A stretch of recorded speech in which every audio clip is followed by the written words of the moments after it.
Hello friends, in the last lecture we have discussed about the single debt situation types. Two types main, sinking fund method and another is serial debt situation. And in serial debt situation total number of 4 parts.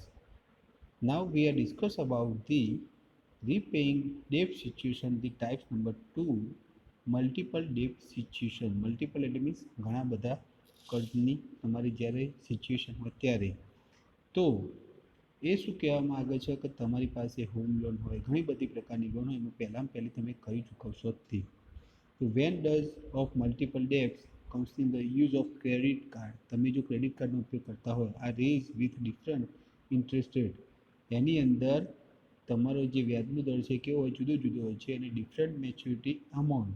Than debts are classified the organisation of repayments. એ શું કહેવા માગે છે કે તમારી home loan છે એ for example 6.50%ની હોય, જેને આપણે કાર લોન છે 8%ની હોય, વ્યાજનો દર કહું છું. ધેન આપણે તમારું ક્રેડિટ કાર્ડ છે એ મિનિમમ શું કહેવાય 15%નું હોય, પર્સનલ લોન 12%. તો તમે શું મનથી વિચારશો કે તમારો વ્યાજનો દર જેનો સૌથી વધારે હોય તે વસ્તુ સૌથી પહેલાં રીપેમેન્ટ કરવી જોઈએ. તો પહેલું સૌથી વધારે કોણ હોય તો ક્રેડિટ કાર્ડનું બિલ હોય. તો યુઝ્યુઅલી એને તમે ફર્સ્ટ ઓફ ઓલ શું કરો તો ક્લાસિફાય કરી નાખો, અલગ અલગ વર્ગીકરણ એનું કરી નાખો. દેન આપણે usually methods use for repayment of multiple debt situation are advance method. કેવી હોય? Advance method. હવે એની અંદર તમે જોઈ શકો છો એડવાન્સ મેથડની અંદર કયા પ્રકારે, તો in this method various category. આ પ્રકારની મેથડની અંદર કેટેગરી કેવી હોય? જુદી જુદી.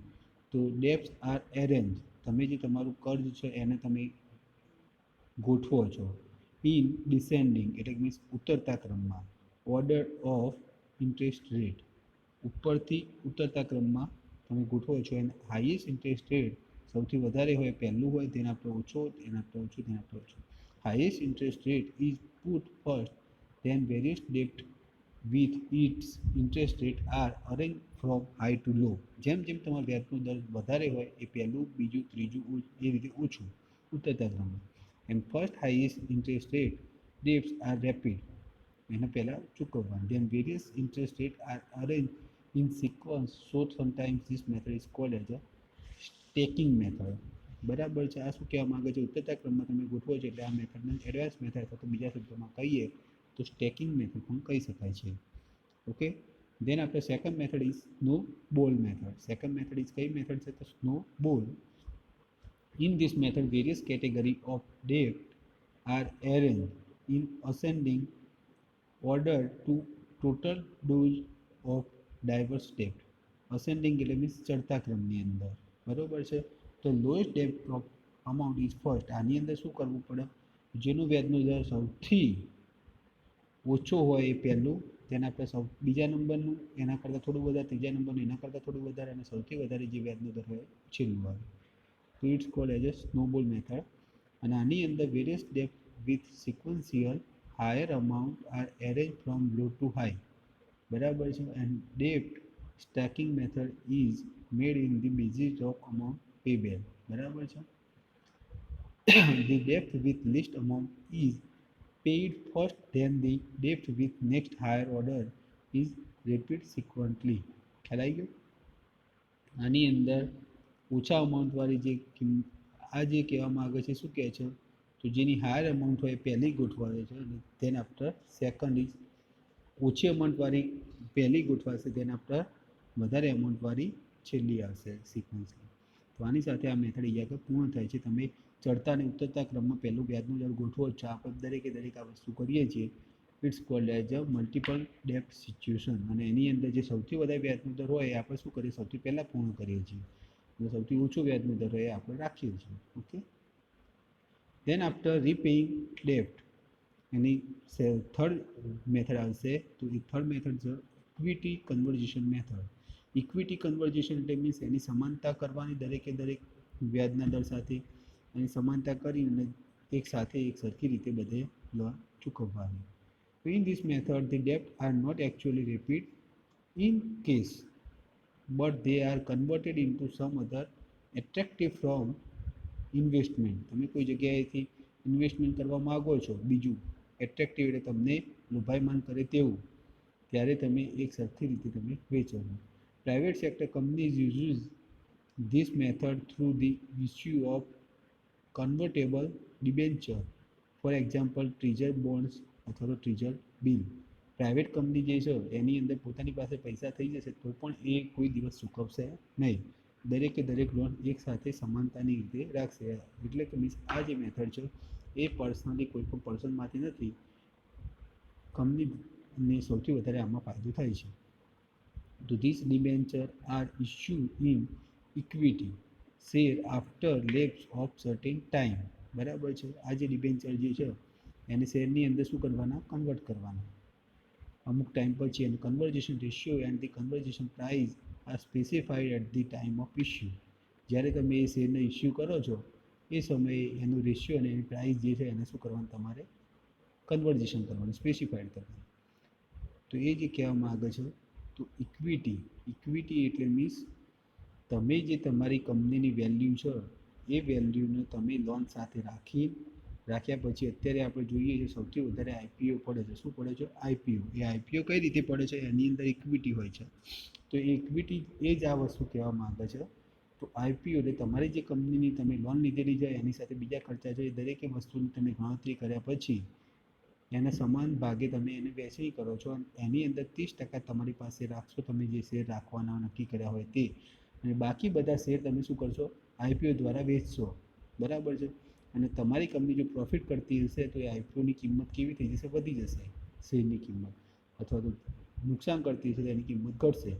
તો એ શેર દ્વારા તમે પબ્લિકને તમારી કંપનીના પાર્ટનર બનાવો છો, અને તમે જો નફો કમાતા હશો તો વાર્ષિક એને ડિવિડન્ડ ચૂકવશો. કોને, તો તમારા શેર હોલ્ડરને. ઓકે, તો એ જે મેથડ થઈ એ ઇક્વિટી કન્વર્ઝેશન મેથડ થઈ.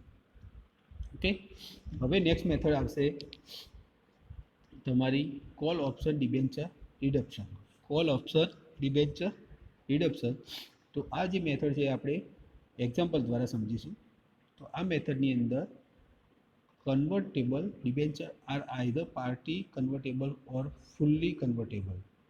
બરોબર, in case of partly convertible debenture, non-convertible part remains in debt from need to repay in case. આ જે કહેવામાં આવે છે કે તમે અમુક વ્યક્તિનો, આપણે જે નહીં કહેતા કે તમે કહ્યું એટલે બધું આવી ગયું. ફોર એક્ઝામ્પલ હું કહું કે તમારા પૈસામાં એ ના આપે તો હું આપી દઈશ, તો એ કોલ ઓપ્શન કહેવાય, બીજા દ્વારા તમને વાત દ્વારા કહેવામાં આવ્યું તે. તો એ તમે અહીં આગળ એક્ઝામ્પલ દ્વારા સમજશો. તો if company issue 10% debenture each of 500 rupees, 500 રૂપિયાના 10%, they are convertible into equity share at the price of 125 રૂપિયા પર share at the time after third year before a fifth year. બરાબર છે, ત્રીજા વર્ષ પછી અને પાંચમા વર્ષ પહેલાં શેરની કિંમત કેટલી પાડે છે, 125 રૂપિયા. The convertible debenture issued by good company carry little lower rate of interest rate before conversion. They are traded at trading જે આપણે કહીએ છીએ એ at premium as per rise in the market price of equity share in stock market. બરાબર છે, stock માર્કેટની અંદર જો company તમારે નફો કરતી હશે તો ધીમે ધીમે તમારો શું કહેવાય, જે શેરનું ટ્રેડિંગ છે એ કેવું થશે, વધતું જશે. Usually, IT company have issued convertible debenture. Reliance Industries Limited is the pioneer company in India to make this method debt repayment. બરોબર છે, રિલાયન્સ કંપની જે છે એ આ મેથડ માટેની સૌથી પાયોનિયર એટલે મીન્સ સૌથી મેઇન કંપની છે. બરાબર, આઈટી કંપની માટે આ સૌથી વધારે મેથડ ઇમ્પોર્ટન્ટ છે. Now the last one method is purchase of on debenture market, and after this method the chapter of our this syllabus is completed. Okay, so the repaying debt, purchase of on debenture from market. So in India and some other countries, બરોબર છે, પોતાની કંટ્રીમાંથી અથવા તો બીજી કોઈ કંપનીમાંથી the debenture issuing company whose debenture are traded in stock market are allowed to buy its own debenture from market if market price of bond is favorable. જો તમે કોઈ પણ શેર પરચેઝ કરવા માગો છો, બરાબર છે, એ ચાહે પોતાની ઇન્ડિયાની કંપની તમે પરચેઝ કરવા માગો એના શેર, અથવા તો કોઈ પણ બહારની કંપનીના શેર, એટલે મીન્સ વન ટાઈપ ઓફ તમે કોઈ પણ જગ્યાએથી ઇન્વેસ્ટમેન્ટ તમે કરી શકો છો. ઓકે, તો એનું પણ એક્ઝામ્પલ તમને આપેલું છે, તો એ એક્ઝામ્પલ દ્વારા તમે સમજીશું. તો if 100 rupees 20% of bond are treated at the 80 per debenture, દરેકે દરેક ડિબેન્ચરના 80 રૂપિયા, કેટલા લેખે? તો 12% લેખે એનું બોન્ડ કરવામાં આવેલું છે. Then for a company it is beneficial to buy it from market and cancel them. બરાબર છે, કંપની શું કરે છે, દરેકે દરેક બીજી કોઈ કંપની હોય તો એ માર્કેટમાંથી દરેકે દરેક પરચેજ કરી નાખે છે અને આફ્ટર ધેન એનો કેન્સલ કરી નાખે છે. Thus the company will be benefited through buying and cancelling rather than the repaying them on maturity. બરાબર છે, એનું ફરીથી પેમેન્ટ કરવું, બરાબર, કર્જનું, એના કરતાં બેટર છે કંપની કયા દ્વારા પહેલાં એનો વેચે છે અને પછી એનો કેન્સલ કરે છે. એટલે મીન્સ ખરીદીને એને કેન્સલ કરવામાં કંપનીને વધારે ફાયદો થાય છે. And it is the popular method of ડેપ્ટ રીપેઇંગ. અને આ જે મેથડ છે એ આપણે અત્યારે દરેકે દરેક જાણીએ જ છીએ. તો દરેકે દરેક કંપનીનું શું કહેવાય, શેર માર્કેટ જે છે એ અમુક કંપની પરચેસ કરી લેતી હોય ડાયરેક્ટ. બરાબર છે, એ બેન્કિંગ સેક્ટર હોય અથવા તો કોઈ પણ આઈટી કંપની હોય અથવા તો કોઈ પણ કંપની હોય. ફોર એક્ઝામ્પલ તમે અત્યારે જોશો તો વોટ્સઅપ જે કંપની છે એ ફેસબુકે શું કહેવાય, હાયર કરી નાખી. તો એ શું કરે, એના દરેકે દરેક શેર જે હોય એ શેર પરચેસ કરી નાખો. બરાબર છે, એ જ રીતે તમે જોશો તો વોડાફોન અને આઈડિયા બંને કંપની શું થઈ ગઈ, મર્જ થઈ ગઈ. એ રીતે ઘણી બધી કંપની તમે અહીંયા આગળ લાઈવ ઉદાહરણ જોઈ શકો છો. તો after then this theory the chapter of our second number is completed. Okay, by.